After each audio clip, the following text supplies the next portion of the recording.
Nós começamos domingo passado uma série de estudos sobre a importância de uma vida crucificada. Eu até aqui quero indicar um livro do Tozer, Alberto W. Tozer, intitulado A Vida Crucificada. É um livro muito precioso para vocês que gostam de ler e querem conhecer mais a respeito deste assunto. Leia aquele livro, um livro tão importante. Mateus 27, a partir do verso 38. A palavra, ela se expressa dessa maneira: E foram crucificados com ele 2 ladrões, um à sua direita e outro à sua esquerda. Os que iam passando blasfemavam dele, meneando a cabeça e dizendo: Ó tu que destróis o santuário e em 3 dias o reedificas, salva-te a ti mesmo se és Filho de Deus e desce da cruz. De igual modo, os principais sacerdotes com os escribas e anciãos, escarnecendo, diziam: Salvou os outros, a si mesmo não pode salvar-se. É rei de Israel. Desça da cruz e creremos nele. Confiou em Deus? Pois venha livrá-lo agora, se de fato lhe quer bem, porque disse: Sou filho de Deus. Até aqui. Vamos ter uma palavra de oração. Nosso Pai, mais uma vez nessa noite, nós te damos muitas graças pela liberdade que nós temos de ministrar a Tua Palavra, de abrir Tua Palavra. Conceda-nos a cada um de nós espírito de sabedoria e de revelação para vermos além da letra a Ti e tocar na Tua realidade. Fala com cada um de nós, ministra pelo Teu Espírito aos nossos corações a Tua Palavra poderosa, vivificadora. Que Teu Espírito, Pai, nos transborde de vida da pessoa de Cristo.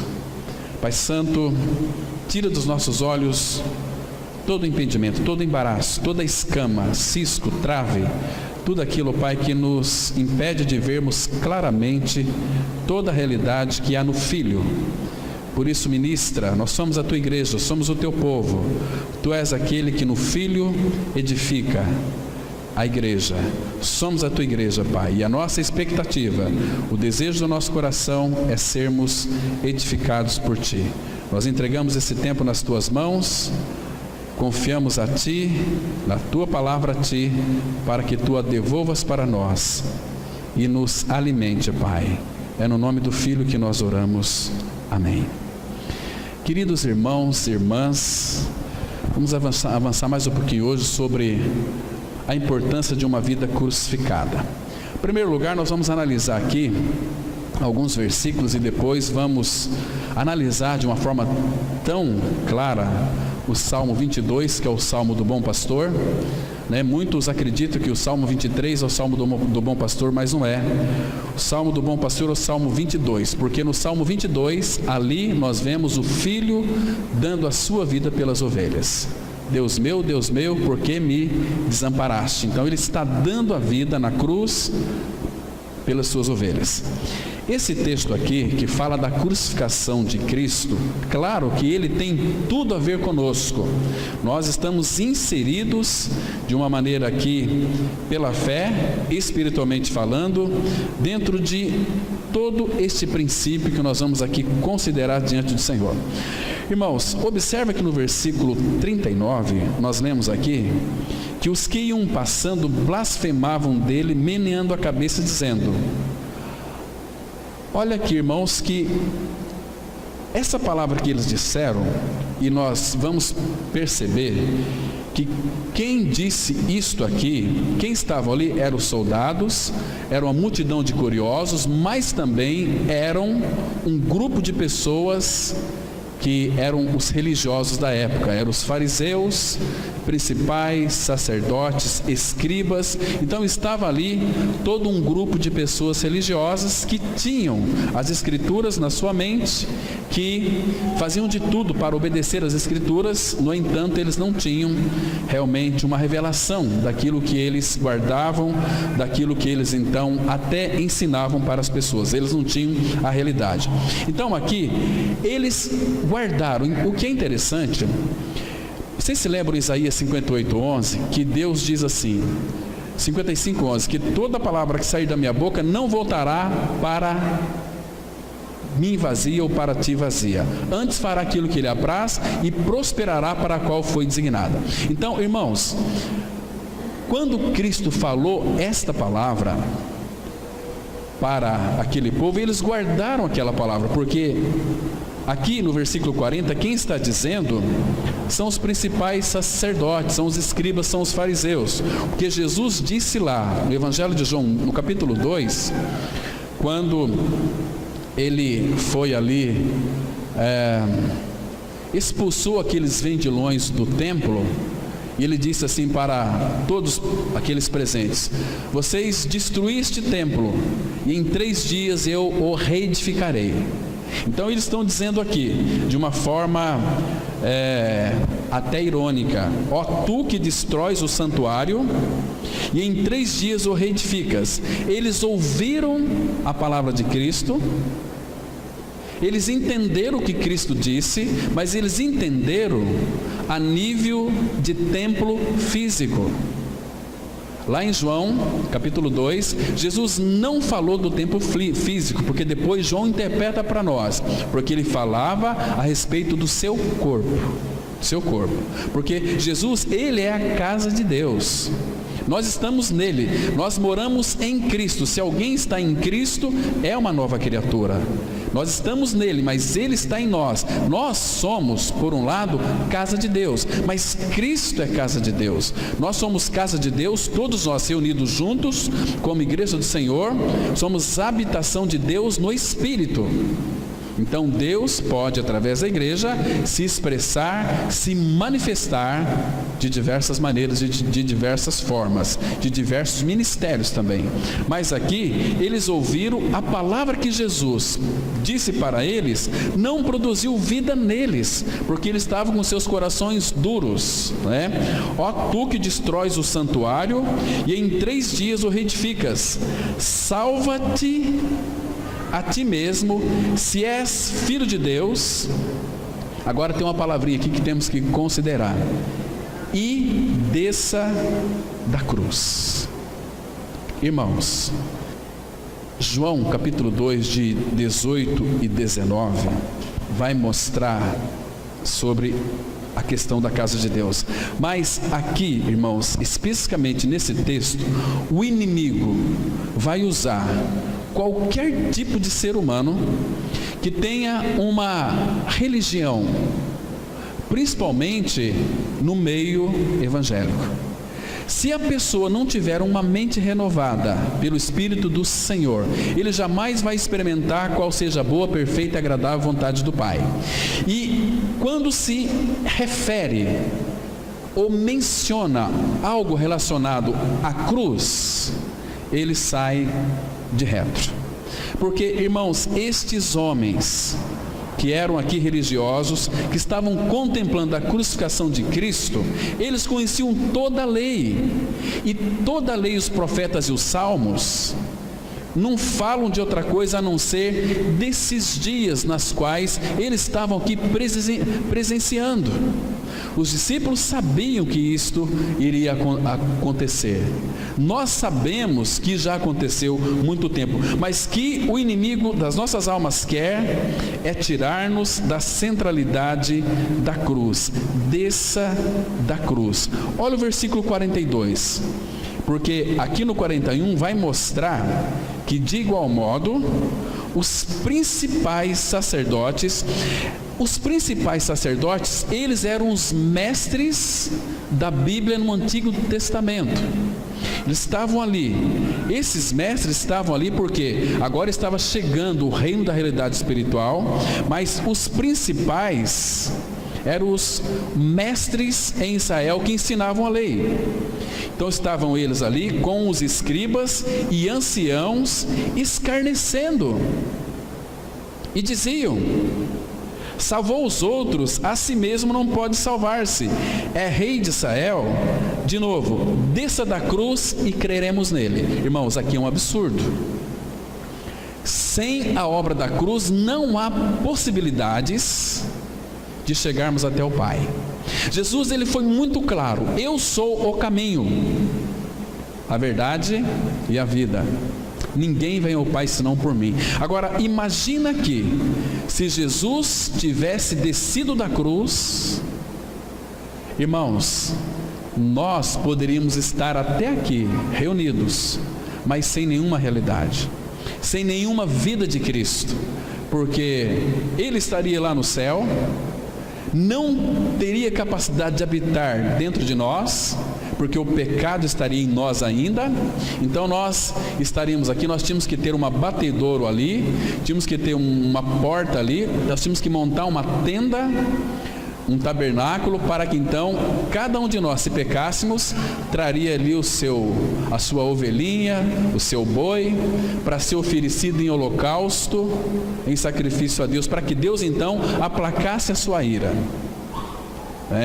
Então o inimigo, ele diz: tira a cruz, desça da cruz e creremos nele.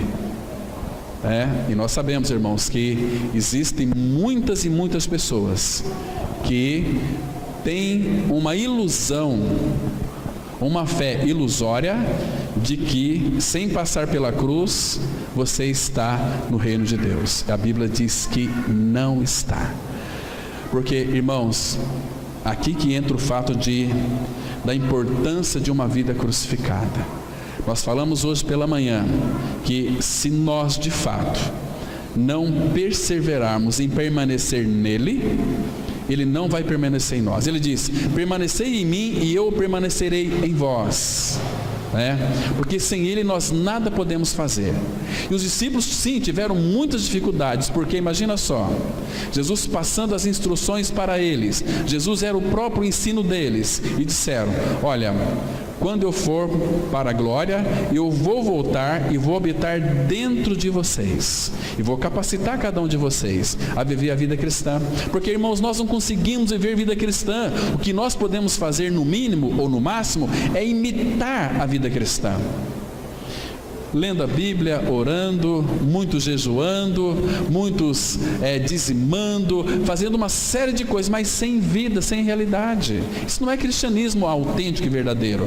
Por isso que a cruz é necessária, ela operar em nós. Uma vez que fomos crucificados com Cristo, nós somos chamados, convidados a sermos introduzidos no caminho da cruz, negando a nós mesmos, tomando a sua cruz diária e seguir o Senhor. Seguir o Senhor por onde quer que Ele vá. Senão não tem um cristianismo verdadeiro, senão não tem crescimento, Mas, irmãos, abra sua Bíblia no Salmos 22. Vamos verificar aqui, irmãos, que lindo salmo é este, que o nosso Senhor Jesus, Ele estava ali na cruz. Claro que aqui em figuras, não era em realidade ainda, A realidade é aquilo que nós lemos ali. Mas eu quero mostrar para vocês, nesse Salmo 22, nós vamos ler alguns versículos aqui.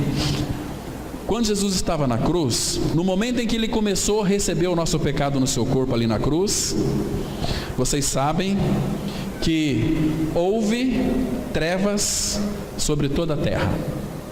Por quê? Porque o Pai, Ele julgou todo o nosso pecado no Filho. O meu e seu pecado foi colocado na pessoa de Cristo. Então, naquele instante que Jesus começou a nos atrair, recebeu o nosso pecado no seu corpo, Não que ele entrou em desespero, jamais. O Filho de Deus nunca se desesperou. Muito pelo contrário, ele disse aqui no versículo 1, Salmos 22, verso 1: Deus meu, por que me desamparaste? Por que se acham longe de mim a salvação, as palavras do meu bramido? Essa palavra bramido no hebraico, a ideia aqui é de um rugido, como aquele rugido de um leão, porque ele estava ali em fraqueza, ele foi crucificado em fraqueza, foi morto em fraqueza. Então, Deus meu, por que me desamparaste? Esse desamparo nós sabemos que é o nosso desamparo. Uma pessoa que ainda não creu na sua crucificação com Cristo, ela vive esse desamparo em realidade espiritual mesmo, porque se ela de fato não creu na sua inclusão ali em Cristo na cruz, no seu corpo, na cruz, ela está totalmente desamparada, ainda que Deus a ame, ainda que Deus está de alguma maneira levando ela a ver toda a obra da cruz. Mas primeiro, o Pai, pelo seu Espírito, precisa convencer o homem do seu pecado, convencer de que este homem é um pecador e que necessita urgentemente de um Salvador. Porque, irmãos, ninguém, absolutamente ninguém consegue pagar o preço da sua salvação. Não tem possibilidade. O preço foi pago pelo nosso Senhor. Salmo 49, 7 vai dizer que a redenção da nossa alma é caríssima. E não existe nenhum bem nesse mundo, nem todas as nossas riquezas, se assim o fôssemos, dono de muitas empresas, pessoas extremamente ricas, não haveria possibilidade de nós pagarmos a nossa redenção. Porque o pecado, quando entrou no mundo, ele é tão grande que contaminou a raça inteira. Não apenas a raça inteira, mas contaminou toda a criação de Deus. Foi contaminada. Hoje as árvores sofrem, os animais sofrem, tudo sofre por causa da queda. Mas Cristo veio, Ele veio para tomar o nosso desamparo. Ele levou sobre si as nossas iniquidades. Então, ele disse naquele instante que antes do nosso pecado ser colocado no corpo de Cristo, imagina só aquela comunhão doce que ele tinha com o Pai, o nosso Senhor Jesus. Eu e o Pai somos um. Tudo que eu falo tudo aquilo que Ele prescreveu para me falar. Eu não movo absolutamente nada sem que Ele mova em mim. As obras que eu faço, não as faço de mim mesmo, mas o Pai que está em mim é quem faz as suas obras. Então, Ele e o Pai eram um, numa doce e linda comunhão. Mas haveria um momento em que Ele então estaria realizando a obra do Calvário, quando o nosso pecado foi puxado, magnetizado, colocado em Cristo Jesus.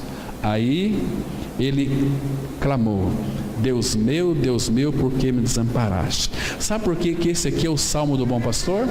Porque em João capítulo 10, 11 e 15, a palavra fala que eu sou o bom pastor. O bom pastor dá a sua vida pelas ovelhas, entende? Então no Salmo 22 é o Salmo é o Salmo do bom pastor, porque o bom pastor é aquele que dá a vida pelas ovelhas. Agora, irmãos, nós vamos encontrar aqui nesse Salmo 22, eu creio que se tivéssemos na Bíblia só o Salmo 22, nós teríamos tudo.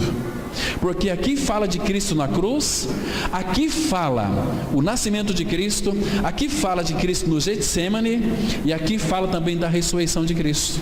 Muito interessante. Então, nós vimos aqui é Jesus dando a sua vida por nós, as suas ovelhas, Agora, queridos, vamos dizer que, como diz aqui na palavra, que lá naquela cruz, o Criador de todas as coisas, Ele se esvaziou tanto, Ele desceu tanto por causa do nosso pecado, ele foi até as últimas consequências, a ponto de ser chamado, de ser considerado. Olha aqui no versículo 6. Veja até onde ele foi, irmãos, por causa do meu e do seu pecado. Salmos 22, verso 6, a palavra fala assim: porque eu sou verme e não homem, opróbrio dos homens e desprezado do povo. Vocês se lembram lá? Os que passavam meneavam a cabeça dizendo: ó, tu que destrói o santuário em 3 dias o reedificas. Eles pensavam em seus corações: este aí que dizia que destruía o santuário em 3 dias ele reedificaria, esse é um verme. Olha o fim dele aí, está prestes a morrer. Mas o próprio Senhor considerou isso: eu sou verme e não homem, eu sou o próprio dos homens e desprezado do povo. O povo não queria a Cristo. Irmãos, em nossos dias o povo não quer Cristo. O povo quer viver uma vida segundo os seus conceitos, segundo os seus critérios, segundo as suas concepções. O cristianismo que eu vivo é segundo eu penso. Eu faço o que eu quero, eu tenho dificuldade com alguns irmãos, então eu vou viver a minha vida totalmente isolado.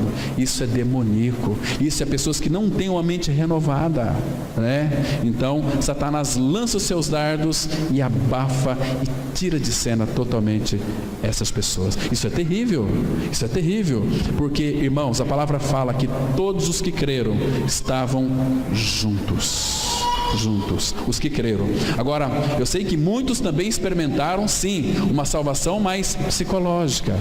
É um conceito totalmente distorcido da palavra de Deus. Ainda que conheça a Bíblia, mas conhecer a Bíblia, irmãos, e não conhecer o Senhor, não significa nada para ele. Então, ele era verme e não homem. Ele era opróbrio. As pessoas tiravam um sarro dele e ele era desprezado do povo. Porque Jesus na cruz, ele ficou muito feio. Por quê? Porque ele estava levando sobre si o meu e o seu pecado. Foi colocado nele. Ele foi desfigurado, ele foi moído por causa das nossas transgressões. Mas graças ao Senhor, o castigo que nos traz a paz estava sobre ele, e pelas suas pisaduras, eu e você, nós fomos sarados. Olha o versículo 7 aqui, que faz alusão ao texto de Mateus que nós lemos. Olha aqui o 7. Todos os que me veem zombam de mim, afrouxam os lábios e meneiam a cabeça. Lembra o que eles disseram lá? Você confiou em Deus? Vamos ver se Deus lhe quer bem e venha lhe salvá-lo. Olha o versículo 8. Confiou no Senhor, livre-o ele, salve-o, pois nele tem prazer. Está vendo aqui? Você não tem prazer em Deus? Você não disse que é filho de Deus? Agora que ele venha te salvar. Olha, se você descer da cruz, nós iremos crer em ti. Mas graças ao Senhor, ele não desceu da cruz. Ele morreu na cruz, porque se o grão de trigo caindo na terra não morrer, fica ele só, mas se morrer, produz muito fruto. Agora, irmãos, olha como esse Salmo 22, ele fala de todos os aspectos do nascimento, da morte, da ressurreição e da ascensão de Cristo. Aqui no versículo 9, vamos ver se vocês se lembram do que ele está se referindo. Diz assim: contudo, tu és quem me fez nascer e me preservaste, estando eu ainda no seio de minha mãe. Então, esse Salmo 22, aqui claro que quem escreveu foi Davi. E Davi talvez jamais pensaria que seria a voz do filho nele. Tanto é que depois, mais tarde, Davi, já um pouco maduro, ele disse assim: vocês não sabem que o Espírito do Senhor é quem fala em mim? Então, tudo isso que Davi falou, irmãos, todas as suas orações, foram elas inspiradas pelo Espírito de Deus. E aqui no versículo 9, está falando, sabe do que? Da manjedoura. Olha que lindo, irmãos. Contudo, ele está dizendo para o pai: tu és quem me fez nascer. De que maneira? Vocês se lembram que naquele conselho eterno da Trindade, o Senhor disse assim: quem há de ir por nós? Né? E Jesus então dá aquele passo e fala: eis-me aqui, envia-me a mim. E a palavra fala aqui: tu és quem me fez nascer. Sabe que qual foi o pedido do filho aqui? Pediu para o pai, para fazer a vontade do pai, que a vontade do pai era ter muitos filhos semelhantes ao seu filho. Então era necessário que o verbo se fizesse carne. E aqui mesmo, vá um pouquinho para frente no Salmos 40, olha que lindo aqui, irmãos, que coisa mais maravilhosa nós temos aqui. Salmos 40, o versículo 6, 7 e 8. A palavra, ela diz assim: veja aqui qual foi o pedido do filho. Sacrifícios, Salmos 40, verso 6. Sacrifícios e ofertas não quiseste, abriste os meus ouvidos, holocaustos e ofertas pelo pecado não requeres. Então, claro, irmãos, que aqueles animais que eram mortos lá no Antigo Testamento eram apenas figuras da realidade que era Cristo. Então, esse então aqui está dizendo que o Filho iria entrar na nossa história. Então eu disse, essa voz é do Filho, de Cristo. Então eu disse: eis aqui estou, no rolo do livro está escrito a meu respeito: agrada-me fazer a tua vontade, ó Deus meu, dentro do meu coração está a tua lei. Está vendo aqui? Que para que ele fizesse a vontade do Pai, então, era necessário que o Verbo se fizesse carne. E o Espírito Santo, ali no ventre de Maria, preparou um corpo para o Senhor Jesus, para que ele nascesse. E vocês sabem, vamos voltar para o nosso texto lá de Salmos 22. Vocês sabem que depois que ele nasceu, quando aqueles magos, aqueles pastores foram visitar o Senhor Jesus ali na manjedoura, porque era na época das festas dos tabernáculos, as hospedagens estavam todas elas cheias, não tinha lugar para eles na hospedagem, porque o pessoal veio para adorar em Jerusalém, mas o Rei dos Reis tinha acabado de nascer e nasceu ali naquela manjedoura. Imagina só, o povo vieram para adorar a Deus, mas Deus tinha nascido ali numa manjedoura, perto daqueles animais, dos bois, das vacas, e ali estava o nosso Senhor, enrolado, envolto em faixas. Interessante, irmãos, que depois que Herodes percebeu que aqueles magos, aqueles pastores haviam enganado ali a ele, ele pediu para que matasse todas as crianças de 2 anos para baixo. Veja aqui o versículo 9, olha só, Salmos 22, 9. Contudo, tu és quem me fez nascer,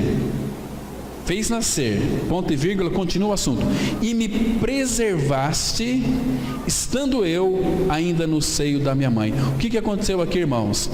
O Espírito Santo levou Maria e José, o Senhor Jesus, para o Egito, até que Herodes morresse. Herodes morreu, então ele trouxe seu filho do Egito de volta. Aí ele foi para Nazaré, e ali ele ficou. Então, e o versículo 10, irmãos, olha que coisa mais preciosa. Olha a oração do filho aqui: a ti me entreguei desde o meu nascimento, desde o ventre de minha mãe tu és meu Deus. Queridos, vocês sabem, alguns irmãos do passado, Batmani, Stephen Cole, e tantos outros irmãos queridos, têm uma profunda convicção que o nosso Rei Jesus, Ele ama ser chamado de Tu és. Tu és o meu Senhor, Tu és o meu Rei, Tu és a minha vida. Ele ama quando nós proferimos essas palavras. Tu és o que és. Ele é o que é. Então aqui, ele viveu uma vida absolutamente entregue ao Pai, desde o ventre da mãe. Tu és o meu Deus.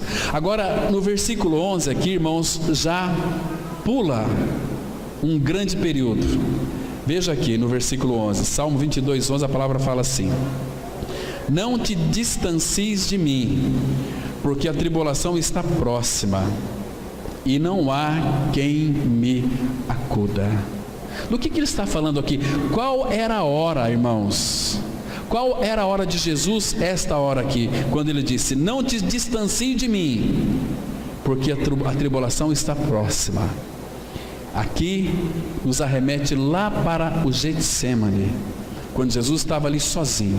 Vocês se lembram que foi com os 11 discípulos, deixou 8 ali, e foi com Pedro, Tiago e João, e eles ficaram ali. Depois ele foi mais um tiro de pedra, foi ali orar ao seu Pai, a Deus. Você se lembra que ele disse naquela oração, lá em Marcos 14, a partir do verso 33 até o 34, ele fala assim: Pai, se possível, passa de mim este cálice, contudo, não seja feita a minha vontade, mas a tua vontade.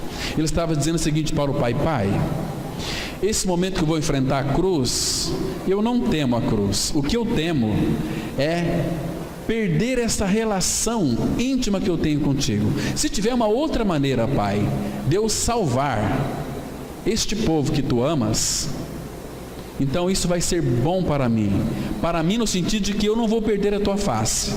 Mas se não houver outro jeito, Pai, eu estou aqui para fazer a tua vontade. E vocês se lembram, quando chegou, irmãos, como Jesus Cristo era muito determinado naquilo que ele veio fazer, quando chegou o tempo de Jesus ser assunto aos céus, de voltar para a glória, e ele teve, irmãos, duas oportunidades de voltar para a glória. A primeira delas, vocês se lembram, quando Jesus foi batizado ali no Rio Jordão. Quando ele saiu da água, o Espírito Santo desceu sobre ele em forma corpórea. Então ouviu-se uma grande voz do céu. Os céus foi rasgado, foi aberto, e ouviram aquela voz: Tu és meu filho amado, em ti eu me comprazo. Então ele era filho de Deus, ele não precisava de passar por nada, era só voltar para a glória. Ele permaneceu ali. Então ali ele começou o seu ministério. Outro foi lá no Monte da Transfiguração, né? Estava ali Moisés, Elias, Pedro, Tiago e João e o nosso Senhor. Então a glória dele, porque ele é a glória, ele é o Pai da glória. Naquele instante, no monte ali, naquele Monte Santo que Pedro fala, era como que se a carne dele fosse rasgada, fosse aberta. E Pedro vai dizer na sua carta que todos nós vimos a sua glória ali no Monte Santo. Era porque a glória dele estava vedada pela sua carne. Então ali no Monte da Transfiguração, a carne como se fosse rasgada, e eles viram o brilho do esplendor da glória, mas de uma maneira fragmentada, mas viram a glória. Estava com ele Moisés, Elias, Pedro, Tiago e João, né? Então Pedro ali começou a falar: Senhor, bom estarmos aqui. Se tu quiseres, faremos 3 tendas, uma para Moisés, outra para Elias e outra é tua, e nós vamos ficar junto contigo aqui. Aí de repente uma nuvem, aquela Shekinah, nuvem de glória, os envolveu, e eles caíram por terra e ouviram uma voz: Este é o meu filho amado, a ele ouvi. E quando eles se levantaram, a nuvem saiu, não viram mais ninguém, senão o próprio Senhor Jesus. Ou seja, tinha passado os profetas, tinha passado a lei, agora uma nova realidade tinha sido introduzida: o Filho eterno do Pai eterno, né? Mas então, irmãos, ele é a glória, mas ele tem uma determinação muito profícua em nos salvar. Porque, irmãos, deixa marcado aqui, abre em Lucas capítulo 9, Vamos ler o versículo 51. Lucas 9. Olha o que a palavra de Deus nos mostra aqui de uma forma tão linda, tão maravilhosa. Lucas, capítulo 9, versículo 51. Então aqui era uma terceira vez que ele poderia voltar para a glória. Lucas 9, verso 51. Mas ele não voltou. Ele disse assim: e aconteceu o que? Ao se completar, presta atenção, irmãos, esse texto aqui, por favor.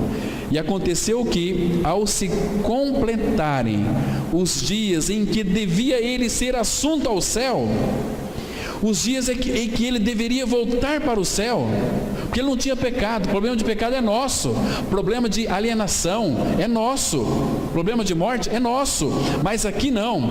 E aconteceu que, ao se completar os dias em que devia ele ser assunto ao céu,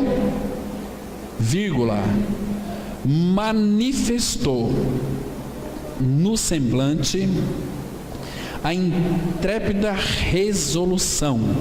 Essa palavra resolução é que ele determinou de ir para Jerusalém.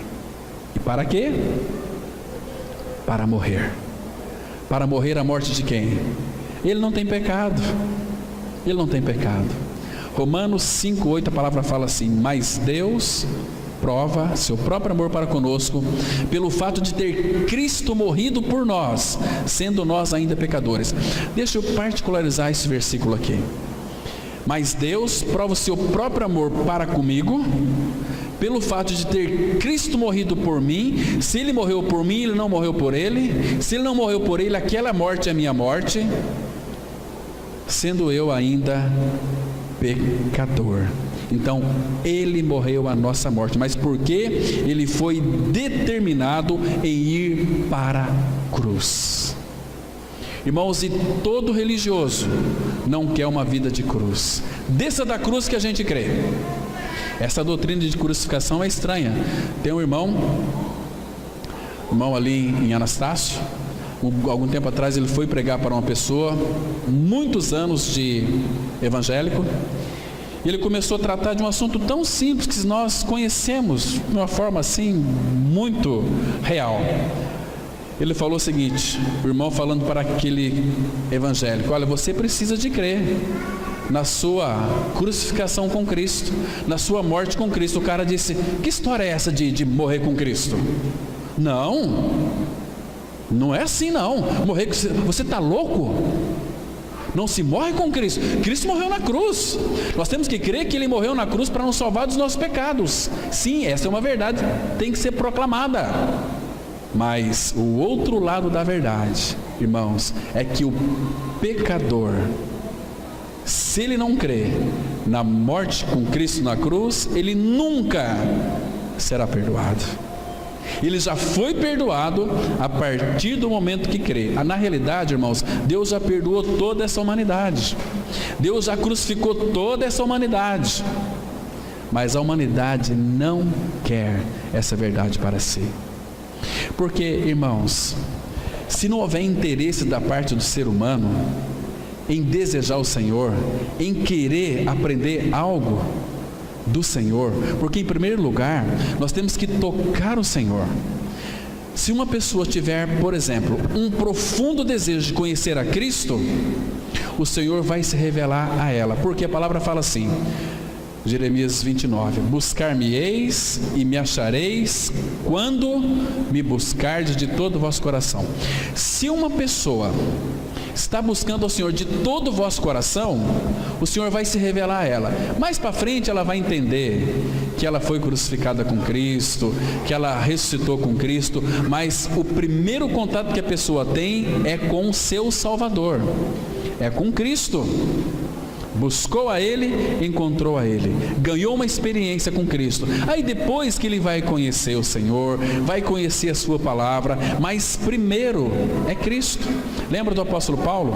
Apóstolo Paulo no caminho de Damasco, claro que Paulo, ele tinha um profundo desejo em conhecer. Paulo, ele era tão, a palavra fala lá em Filipenses capítulo 3, que ele era tão zeloso da lei de Deus, mas ele não tinha entendimento. Quando ele nasceu de novo, ele pôde entender que ele precisava desse conhecimento, dessa realidade. Aí, ele se referiu lá em Romanos capítulo 10, ele diz assim: irmão, a boa vontade do meu coração e o meu desejo para com eles é que eles sejam salvos. Eles têm zelo de Deus, mas não com entendimento, não com conhecimento, não com realidade espiritual. Eles conhecem a Bíblia, mas o desejo do meu coração e a boa vontade do meu coração é que eles sejam salvos. Eles têm zelo de Deus, sim, tem, mas não com entendimento. É só casca, só conhecimento. Uma pessoa que está cheia de conhecimento, sem vida de Cristo, ela se angustia, ela se chateia, ela quer ser uma xerifona, um xerifão de Deus, ela quer determinar tudo segundo o seu modo de pensar e de ver, e muitas vezes usa as escrituras sagradas, mas sem vida, sem realidade. A gente não consegue enxergar Cristo na vida dessas pessoas, infelizmente, porque moralidade não vai levar ninguém para o céu. Uma vida ética não vai levar ninguém para o céu. O que vai nos tirar do inferno, nos colocar no céu, é uma pessoa, é Cristo. Não existe outro, irmãos. Ele é o Salvador. Pedro, naquele sermão lindo em Atos 4,12, ele fala que não há salvação em nenhum outro nome dado entre os homens pelo qual importa que nós sejamos salvos. É o nosso Salvador, é Cristo, não existe outro. E para chegarmos até o Pai é necessário passarmos pela cruz junto com Ele. Vamos lá para os Salmos 22, vamos voltar ali e ver mais alguns princípios interessantes aqui. Salmos 22. Irmãos, então nós vimos aqui no versículo 11, que fala de uma forma tão clara, tão linda, sobre o Getsemane. Não te distancies de mim, porque a tribulação está próxima e não há quem me acuda. Por isso que ele disse: Deus meu, por que me desamparaste? Nenhum homem pode socorrer o outro no sentido da salvação, porque a própria palavra vai dizer que vão é o socorro do homem. Olha aqui o versículo 16, irmãos. Vocês se lembram que ali quando Jesus estava na cruz pendurado, quem que meneavam a cabeça ali? Lembram? Quem que eram aqueles que meneavam a cabeça? Era aqueles soldados, mas também o Espírito Santo colocou ali uma classe de pessoas chamada os principais sacerdotes, os escribas e os fariseus. Agora, esse versículo 16 aqui, ele é muito oportuno, porque diz assim, olha: cães me cercam, uma súcia de malfeitores me rodeia, traspassaram-me as mãos e os pés. Irmãos, cães me cercam. Quem são esses cães aqui? Paulo, abra lá em Filipenses capítulo 3, versículo 2. Paulo faz uma referência a esses cães aqui. Paulo não poderia deixar de falar a respeito disso. Ele disse assim, Filipenses capítulo 3, versículo 2, ele fala assim, olha: guardai-vos, ou adverti-vos, admoestai-os dos cães. Está vendo? Guardai-vos dos maus obreiros. Lembra? Então Jesus na cruz, ele disse assim, olha: cães me cercam. Agora, Paulo pede para nós ficarmos advertidos desses cães. Cães, claro que a Bíblia interpreta a própria Bíblia. Quem são esses cães aqui? Principais sacerdotes. Agora, abra aí em Isaías 56, versículo 11. Isaías 56, versículo 11. Veja só o que a palavra de Deus nos mostra. 56, versículo 11. Diz assim a palavra. Vou ler o 10 também. Os seus atalaias são cegos, nada sabem. todos são cães mudos, não podem ladrar, sonhadores preguiçosos, gostam de dormir. Agora ele vai definir para nós quem são esses cães. Tais cães são gulosos, nunca se fartam, são pastores que nada compreendem, e todos se tornam para o seu caminho, cada um para a sua ganância, todos sem exceção. Está vendo aqui? Então, cães me cercam. Aqueles que poderiam, Jesus estava dizendo lá, na cruz, que poderiam me adorar, se prostrar diante de mim, se arrepender, eles me cercam. Essa súcia, de maus obreiros que tinham a palavra de Deus na mente, mas não tinha a palavra de Deus em seus corações. E a Bíblia vai dizer em Apocalipse 22:15 que ficarão de fora os cães, os homicidas, os adúlteros e todo que ama e pratica a mentira ficarão de fora. Não vai entrar na realidade do reino, naqueles portões eternos. Mas vamos lá para o Salmo 22 novamente. Vem mais alguns princípios aqui interessantíssimos, irmãos, para o nosso propósito dessa noite. Então, esses cães são todo tipo de líder religioso que não tem a realidade da pessoa de Cristo. O versículo 17, Salmo 22:17, também no momento da crucificação de Cristo. Olha como é que diz aí o versículo 17: posso contar todos os meus ossos, eles me estão olhando e encarando em mim. Veja aqui, irmãos, como é que estava desfigurado o nosso Senhor Jesus na cruz. Isto tudo foi por amor a mim e a você. Irmãos, para quem assistiu aquele filme do Mel Gibson, Paixão de Cristo, vocês viram? Eu penso que aquilo ali para muitos foi algo muito horroroso, mas em realidade na cruz mesmo foi mais terrível ainda. Eu creio que naquele momento do filme vocês viram que puseram Cristo na cruz, e quando crucificaram seus pés, perfuraram ali seus pés e uma das suas mãos, faltou, essa mão direita ou esquerda não alcançou o lugar que era para colocar o prego. Então eles amarraram uma corda e puxaram, e houve um deslocamento. Nenhum osso de Cristo foi quebrado, foi deslocado aqui para dar o perímetro certo onde iriam colocar o cravo, e ali crucificaram o nosso Senhor. Ali, irmãos, o nosso pecado, o meu e o seu pecado, estava matando o nosso Senhor. Que mistério, o imortal que morre naquela cruz, Então veja o versículo 18 agora: repartem entre si as minhas vestes, e sobre a minha túnica deitam sortes. Mateus 27:35 vai dizer exatamente isto, Agora, irmãos, versículo 19: tu, porém, Senhor, não te afastes de mim, força minha, apressa-te em socorrer-me. Livra a minha alma da espada e das presas do cão a minha vida. Salva-me das fauces do leão e dos chifres dos búfalos. Sim, tu me respondes.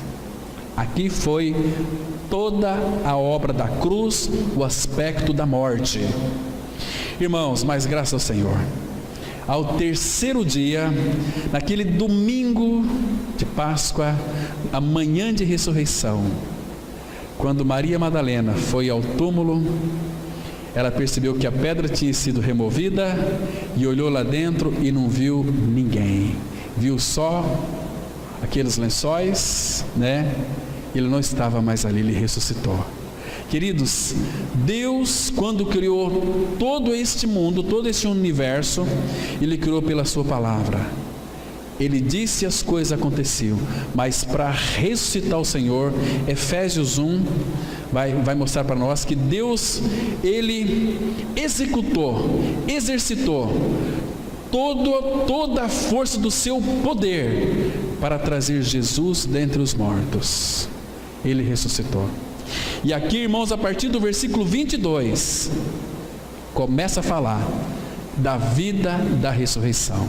O que é interessante, claro que nós morremos com Cristo, fomos para o túmulo com Cristo, nós descemos ao Hades com Cristo, cumprindo toda a prescrição da lei. O salário do pecado é a morte. Ele morreu, nós morremos, mas nós também fomos até onde Ele foi, porque nós estávamos em Cristo. Você sabia que você foi até o Hades? Você não tinha nascido ainda, mas você sabe que foi, porque você estava em Cristo. Nós estávamos em Cristo desde a fundação do mundo, estávamos nele. Por isso que céu não é um lugar para onde nós vamos, céu é um lugar para onde nós voltamos. Nós não pregamos para a pessoa ir para o céu, nós pregamos para a pessoa sair do inferno e ir para o céu. Céu é Cristo, é onde Ele está, Ele é a realidade do céu, Se alguém está em Cristo, é nova criatura. Lembra lá em Lucas 17, versículo 21? Quando andarem dizendo, o Cristo está ali, o Cristo está acolá, não acrediteis, porque o reino de Deus está dentro de vocês. Ele não vem com visível aparência, Ele foi colocado dentro de vocês. Essa é a realidade. Céu em nós, nós estamos nele, nós estamos no céu. Citar de novo aquele texto de Colossenses 3,3: porque morrestes e a vossa vida está escondida com Cristo em Deus. Estamos nele, Agora aqui, irmãos, começa a vida de ressurreição, versículo 22, diz assim a palavra: a meus irmãos declararei o teu nome, cantar-te-ei louvores no meio da congregação. Irmãos, ninguém pode celebrar, cantar louvores ao Pai, se não viver uma vida de ressurreição com Cristo. Versículo 23: vós que temeis o Senhor, louvai-o, glorificai-o vós todos, descendência de Jacó, reverenciai-o vós todos, posteridade de Israel, pois não desprezou, nem abominou a dor do aflito, nem ocultou dele o rosto, mas o ouviu quando ele gritou por socorro. De ti vem o meu louvor, na grande congregação cumprirei os meus votos, na presença dos que o temem. Os sofredores hão de comer e fartar-se, louvarão o Senhor os que o buscam. Viva para sempre o vosso coração. Vida de ressurreição, irmãos. Está vendo aqui? Esse salmo ele é lindo, porque ele fala do nascimento de Cristo, fala da crucificação de Cristo no Getsemane, fala das provisões de Deus para Cristo, e também fala da ressurreição de Cristo, e nós estamos incluídos nele. Versículo 27: lembrar-se-ão do Senhor, e a Ele se converterão os confins da terra. Perante Ele se prostrarão todas as famílias das nações, pois do Senhor é o reino, é Ele quem governa as nações. Todos os opulentos da terra hão de comer e adorar, e todos os que descem ao pó se prostrarão perante Ele, até aquele que não pode preservar a própria vida. A posteridade, e você e eu somos a posteridade dele, a posteridade o servirá. Falar-se-á do Senhor a geração vindoura, hão de vir anunciar a justiça dele, porque o preço foi pago, a justiça foi feita. Senhor, justiça nossa, aquele que não conheceu o pecado, Deus o fez pecado por nós, para que nele fôssemos feito justiça de Deus. Hão de vir anunciar a justiça dele, porque só ele é justo, nós não temos justiça. Em 1 Pedro 3,18 a palavra fala assim, que o justo morrendo pelos injustos para nos conduzir a Deus. Então nós devemos anunciar a justiça dele. Ao povo que há de nascer, contarão que foi ele quem o fez. Está vendo aqui, irmãos? Que coisa linda! Então, a importância de nós, irmãos, não apenas conhecer a mensagem da cruz, como dissemos hoje pela manhã, não adianta nós aí levantar uma bandeira, eu trago sempre no meu corpo o morrer de Jesus para que a vida dele se manifeste, se isso não é verdade na sua vida, porque nós temos que conhecer aquele versículo lá, porque o que antecede O caminho da cruz é uma vida de perplexidade, de tribulação, mas não vai ter desânimo, não vai ter agonia, não vai ter angústia, vai ter alegria, inclusive no meio das tribulações, como vimos hoje pela manhã aqui, sobre como viver a vida de Cristo. Precioso, irmãos. Eu sei de uma coisa, que Ele vive e diz que nós viveríamos também. Cristo é a nossa vida, e quando essa vida de Cristo se manifestar, então nós também seremos manifestados com Ele em glória. Amém. Vamos orar, irmãos. Pai nosso, obrigado, Pai, porque o Teu Filho já fez o tudo por nós. Ele já deu o tudo, Ele se deu a cada um de nós. Oh Pai, nos dê a visão espiritual da pessoa e da obra de Cristo. Tira dos nossos olhos toda a venda. Aviva-nos pela Tua palavra, aviva-nos pelo novo nascimento, aviva-nos pelo Teu Espírito. Oh meu Pai, muito obrigado por essa semana que se inicia. Nós já podemos estar aqui desde pela manhã, louvando, adorando o Teu nome, aprendendo a Tua palavra. Edifica-nos, ó Pai, porque Tu és o edificador. Pai Santo, se revela a nós, não apenas revela, mas forma a vida de Cristo em nós. Convém que Ele cresça e que nós diminuamos. Continue, Pai, a nos sustentar. Vá na nossa frente, Pai, e abençoa esta semana. Muito obrigado, Pai, porque nós sabemos que já somos abençoados e que é o Senhor quem peleja as nossas batalhas. Tudo está em Tuas mãos e nós podemos descansar nele. É no nome de Teu Filho Jesus que nós oramos. Amém.